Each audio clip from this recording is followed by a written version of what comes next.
जे बर' हारिनिफ्राय डाक्टार इन्जिनियार ओंखारनांगौ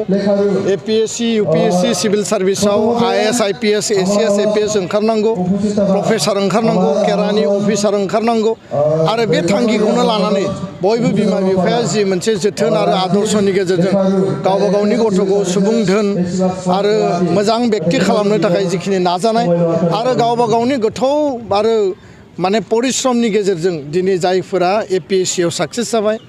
आरो लोगोसे जोङो थाखो 9 आरो 10 नि थाखाय जायफोर बर' मिडियामाव फरायनाय प्राय 15,000 केन्डिडेटआ बेयाव बाहागो लादोंमोन स्टुडेन्टआ बाहागो लादोंमन टप 3 सेन्ट्रेल टेलेन्ट सार्च आनजाद आरो क्लास 9 आरो 10 नि जि टप 3 बेयाव सेलेक्शन जानाय फरायसाफोरखौ जों बरायदों लोगोसेनो जोंहा जि पद्मश्री बान्था मोननाय सर्वेश्वर बसुमतारी जाय साबसिन खेतियक चिरां जिल्लानि बिथांखौ जों बरायदों आसाम गौरव बान्था मोननो हानाय जोंनि तेनजिं बड'सा बिथांखौ बरायदों आरो दिनैनि बे दुलाराय बर' फरायसा आफादनि जि बरायनाय हाबाफारिखौ चिरां जिल्ला ABSU दुलाराय बर' फरायसा आफाद बे मंगलिया बाजाराव जोङो खुंफुंदों आरो खोब गाजा गोमजायै जोंनि रायजो राजा फरायसा फरायसुलिया बाहागो लादों दुलाराय बर' फरायसा आफादनि जि मोनसे गुन गोनां सोलोंथाइ बेखौ जौगाहोनायनि थाखाय सोलोंथाइनि जि मोनसे जावरिखांनाय रिभलिउसन आन्दलन लाबोनांगौनि थाखाय गोजोन आरो सान्थिनि बड'लेण्ड आरो आसामाव बर' फरायसा फरायसुलिफोरखौ साफा साफा माने सुबुं धोन आरो सासे गोग्गो सुबुं आरो गोरों आरो सासे रोंगौथि गोनां बेक्ति दाफुंनायनि जे एजेन्डा आरो थांखि बड'फानि आदर्शजों गेरेमसा हारि दानायनि जे माने थांखि बेखौ मोगथाङाव जाफुंहोनांगौब्ला जोंनि सोलोंथाइया मैखोमै आरो साबसिनै जौगानांगोन आरो सोलोंथाइखौ बाद होनानै कुनु खामानियानो माने आबुङै जोङो मालाबाबो जाफुंसार होनो हाया दा बेखायनो महात्मा गान्धीया जि तालिमनि बाथ्रा बुंदोंमोन डक्टर APJ आब्दुल कालामा जि गिदिर सिमां नुनांगौनि बिग ड्रिम नुनांगौनि बाथ्रा बुंदोंमोन बड'फानि गेरेमसा माहारि दानायनि जे बाथ्रा आरो बेखौनो दिनै 38 बर' केन्डिडेटफ्रा APSC आव देग्लाय सेलेक्शन जानाया बर' हारिनि थाखाय गिदिर मोनसे देरहासारनाय बेयो नोङो कुरुक्षेत्रनि दावहायाव देरहानाय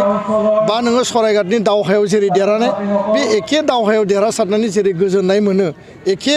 स्पिरिटजों जोंनि फरायसा फरायसुलि इयुन जोलैया जुदि विश्व जय खालायोब्ला भारतनि लेभेलाव जुदि देरहासार जायोब्ला स्पर्ट्सआवनो जा कालचारावनो जा एजुकेशनावनो जा